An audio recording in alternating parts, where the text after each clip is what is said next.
Jadi dok, itu kan tadi katanya transmisinya kan dari droplet. Kalau misalnya droplet itu, kenapa kan dari bersin atau dari kalau kita ngomong, nah, kenapa kita harus masih cuci tangan juga dok? Ya, karena satu droplet itu tadi kan memang dia dari bersin, batuk, ataupun berbicara. Jadi jangan mikir cuma kalau batuk bersin aja. Ini saya ngomong, mungkin keyboard komputer saya ini udah terciprat oleh percikan-percikan ludah saya. Dan misalnya saya terinfeksi oleh COVID, jadi virus COVID ini bisa bertahan di permukaan dalam jangka waktu yang berbeda-beda. Jadi tadi kalau misalnya di sarung tangan itu bisa bertahan sampai 8 jam. Terus kalau misalnya dia di gelas itu kalau nggak salah bisa sampai 4 hari. Jadi kalau di karton ataupun kertas bisa 24 jam. Di gagang pintu bisa 4 jam. Jadi kalau kita tidak membersihkan, jadi di permukaan-permukaan itu, dia bisa bertahan dan hidup, dan terus kita megang, lalu kita memegang wajah kita, bisa mulut, bisa hidung, ataupun bisa mata, maka virusnya bisa masuk lagi. Makanya selain tadi menjaga jarak, cuci tangan itu sangat penting untuk dilakukan, karena dia bisa menetap di permukaan dalam jangka waktu yang berbeda-beda. Apalagi kita tahu kan setiap orang punya kebiasaan yang berbeda-beda. Ada yang rajin bersih-bersih, ada yang nggak rajin, ada yang nggak pernah ngelap mejanya. Udah dan, sembarangan. dan pembersihannya pun ya gitu, kadang-kadang kan kita ngelap cukup dengan air gitu ya. Jadi Iya. kita karena untuk tujuannya mengelap debu, padahal ya dengan air virus atau bakteri tidak terbunuh. Jadi harus juga dengan pembersihan yang tepat. Pak, jadi dok, untuk pembersihannya, apakah sabun dia harus ada label desinfektan, kemudian kalau untuk hand sanitizer dia harus ada alkohol base atau apa, maksudnya yang kriteria untuk supaya virusnya itu bisa mati, dok? Kalau untuk hand sanitizer, yang penting ada mengandung alkohol 70%, dan membersihkannya lebih kurang selama 40 detik, ya kan? Jadi dengan langkah-langkah cuci tangan tadi. Sedangkan kalau dengan air dan sabun, sabun mana saja boleh, tidak harus yang desinfektan. Yang penting langkah-langkah tadi kita ikuti dan di dalam air mengalir selama 20 detik. Dan jangan lupa menutup kerannya tadi dengan tisu. Ya, jadi bukan dengan tangan kita tadi, karena kan awalnya kita membuka keran kan kotor. Jadi, dan saya bilang keran atau gagang pintu, virusnya bertahan 4 jam. Jadi habis kita cuci tangan, tutup lagi, ya udah pegang lagi virusnya. Sama aja.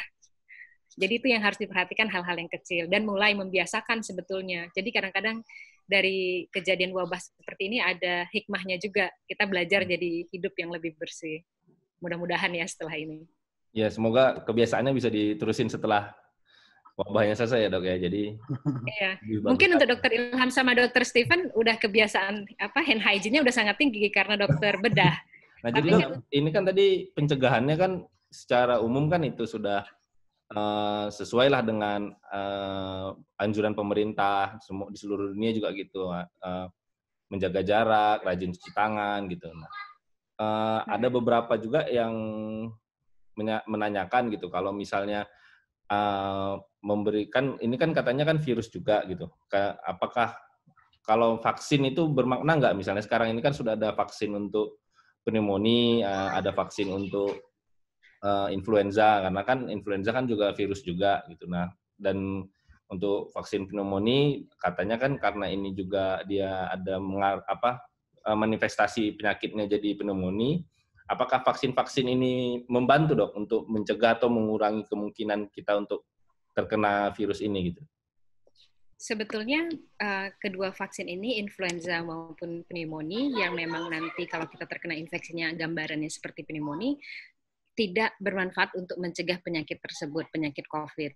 Tetapi kenapa kita merekomendasikan pemberian kedua vaksin ini? Satu, supaya kalau kita kena dua pneumonia atau karena pneumokokus ataupun karena influenza, kekebalan tubuh kita kan akan menjadi lebih rendah dan kita akan lebih rentan. Dengan adanya pandemi COVID ini, jika kita terkena COVID pada saat yang bersamaan, kita akan bisa mempunyai penyakit yang lebih berat. Terus kalau misalnya kita kena pneumonia akibat pneumokokus ataupun influenza ini, apalagi kalau sampai yang berat, ya kan, yang sampai sesak nafas, demam tinggi, mau nggak mau kita jadi harus ke rumah sakit. Pada saat kita ke rumah sakit, kita jadinya terpapar, padahal tadinya kita kena karena yang lain. Terus akhirnya jadi kena COVID, itu dia. Dan satu lagi, influenza ini memang dianjurkan untuk setiap umur, ya kan? Untuk seluruh umur itu diberikan karena memang salah satu penyebab tersering ISPA itu kan karena virus influenza. Tetapi kalau pneumococcus ini sebetulnya direkomendasikan untuk anak di bawah 2 tahun dan dewasa atau lansia di atas 65 tahun.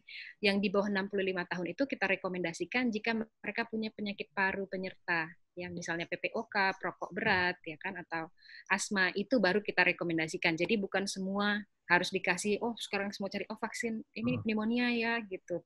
Tergantung kondisi kita masing-masing. Tapi untuk influenza yang bisa menyerang segala umur, itu dianjurkan untuk setiap usia. Tapi kalau untuk pneumonia kita tergantung daripada kelompok usia dan kondisi dasarnya tadi.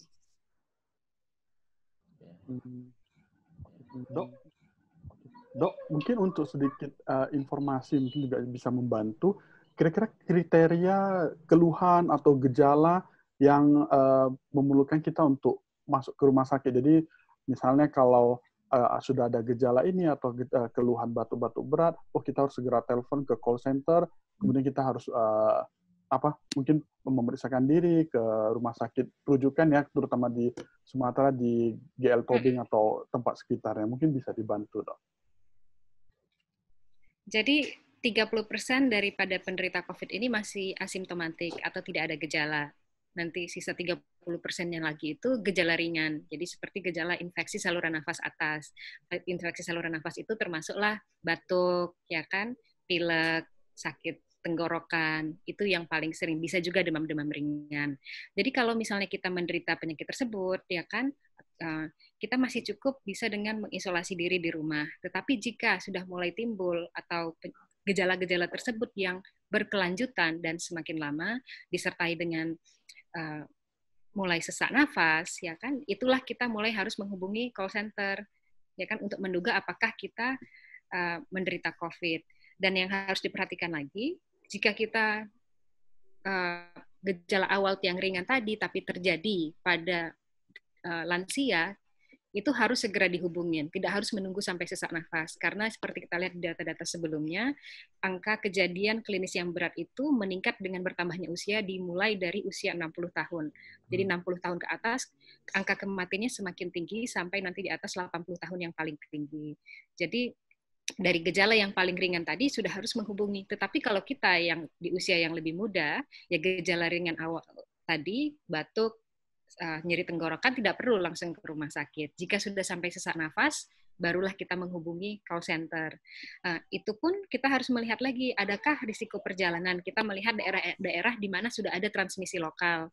Jakarta atau Pulau-Pulau Jawa dari kementerian itu sudah dipetakan menjadi daerah yang ada transmisi lokal COVID. Jadi kalau ada riwayat pulang dari daerah tersebut atau kita ada paparan dengan orang yang pulang dari daerah tersebut ataupun dari luar negeri seperti Singapura, Malaysia, ya kan, dari Cina, Korea Selatan, itu kita bisa menduga bahwa kita menderita COVID. Sedangkan untuk Medan atau Sumatera Utara sendiri sampai sekarang belum ditetapkan adanya transmisi lokal. Walaupun kita masih menunggu data karena kita sudah banyak mengirimkan sampel untuk diperiksa di Jakarta di Litbangkes, tetapi hasilnya belum keluar semua. Jadi Dok, kan itu dari gejalanya kan berbeda-beda nih.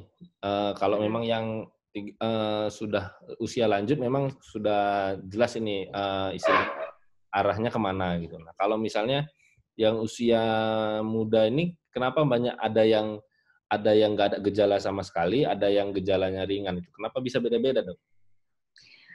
Karena tadi saya bilang sepertinya COVID-19 ini dia virulensinya lebih rendah dibandingkan coronavirus yang sebelumnya, sehingga dia tidak menyebabkan klinis yang berat. Kalau dulu kita di SARS yang sebelumnya, kalau kita kena SARS langsung gejala pneumonia, sesak nafasnya itu langsung muncul. Sedangkan pada COVID-19 ini masih cukup ringan. Jadi gejala yang timbul itu bisa hanya cuma batuk-batuk sedikit, ataupun paling sering itu demam, batuk, ya kan, lelah, dan juga bisa dijumpai adanya diare. Jadi kalau pilek itu pun belum tentu tanda khas daripada COVID, ya kan. Sakit kepala bisa dijumpai tapi belum juga khas pada COVID. Dan ini sangat bervariasi. Banyak yang asimptomatik, lebih banyak lagi yang gejala klinis ringan. Yang menjadi berat sampai sesak nafas itu masih seharusnya masih cukup rendah ya. Berarti virulensi itu maksudnya ini ya dok ya, virulensi itu kan maksudnya jumlah virus yang bisa menyebabkan penyakitnya kan gitu. Iya, kemampuan virus tersebut untuk menyebabkan penyakit. Iya, Jadi iya. kan virus ya, maksudnya ada yang virus bisa buat sakit ringan, ada yang bisa buat berat. Jadi kemampuannya virus yang COVID ini sepertinya tidak bisa membuat penyakit berat pada orang-orang yang sehat, tetapi pada orang tua, ya kan yang kekebalan tubuhnya memang sudah menurun, pada orang dengan penyakit jantung, pada orang penyakit paru, pada orang dengan diabetes dan hipertensi, mereka mempunyai resiko lebih tinggi untuk virusnya itu bisa memperbanyak diri dan akibatnya menyebabkan penyakit yang berat dan membutuhkan tata laksana yang lebih lengkap di rumah sakit. Tidak bisa lagi isolasi diri di rumah. Makanya tadi isolasi diri itu penting, terutama kita untuk menghindari paparan ke orang-orang yang di kelompok tertentu. Penyakit paru, penyakit jantung, DM, hipertensi, dan orang tua. Karena kalau yang kita-kita ini saja mudah-mudahan ya sehat gitu ya. Tapi kok bisa kan jangan kena juga dong. Makanya kita isolasi diri ya supaya terhindar dari paparan. Jadi yang mau ditanyakan itu untuk pengobatannya dok. Jadi ada beberapa maksudnya ada beberapa yang mengklaim bahwa dengan obat antivirus influenza, ada yang bilang dengan obat kloroquine itu terbukti efektif untuk pengobatan pada pasien dengan COVID. Di mana kan kita lihat bahwa kalau kita sekarang mau cari kloroquine, hampir di semua apotek itu sudah habis diborong oleh masyarakat, bukannya di Indonesia, di tempat lain juga. Ya, sampai di Amerika juga udah nggak ada.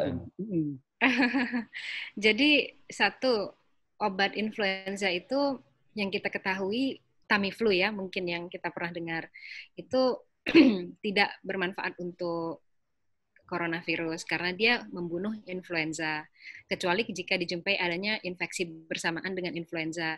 Jadi sebetulnya tidak berguna karena antivirus itu kan sama seperti antibiotik. Antibiotik itu kan digunakan untuk membunuh bakteri. Kalau kita sakitnya sakit paru, kita kasih antibiotik yang ini. Kalau kita sakitnya radang otak, antibiotiknya yang ini. Kalau kita sakit infeksi di tulang, antibiotiknya ini, ya kan? Kalau misalnya sakitnya di saluran kencing kan beda. Jadi antivirus pun juga sama, bukan satu antivirus itu untuk semua virus. Kan ada antivirus untuk penyakit HIV, ada antivirus untuk herpes, untuk cacar air, dan yang influenza ini ya untuk influenza, bukan untuk corona. Jadi untuk corona ini sampai saat ini belum ada obatnya. Tetapi tadi yang kita sempat dibilang kloroquine ini merupakan obat malaria sebetulnya. Dari penelitian di laboratorium ataupun in vitro didapati bahwa kloroquine ataupun golongan lainnya hidroksikloroquine itu mempunyai efek dalam menurunkan beban atau jumlah virus di dalam tubuh. Tetapi kita tidak memakai kloroquine ini untuk pencegahan, kita memakai untuk pengobatan. Tetapi dari banyak laporan kasus yang sudah dilaporkan dari rumah sakit yang menangani pasien dengan pemberian kloroquine, efek samping ke jantungnya itu sangat berat, ya. Jadi tidak bisa kita minum kloroquine itu tanpa pengawasan medis. Karena kalau kita meminum kloroquine, kita harus juga melakukan pemeriksaan jantung dengan EKG setiap harinya untuk melihat perubahan daripada ritme jantung. Karena kalau tidak bisa terjadi kejadian mati mendadak karena efek samping obat. Jadi kloroquine tidak dipakai untuk pencegahan, dipakai untuk menurunkan jumlah daripada virus tersebut. Tetapi juga pada yang sudah berat. Tadi kan ada beberapa kelompok penyakitnya yang ringan, yang sedang, sampai yang berat kan daripada COVID ini. Jadi kalau dia yang masih ringan bukan langsung minum kloroquine, itu salah.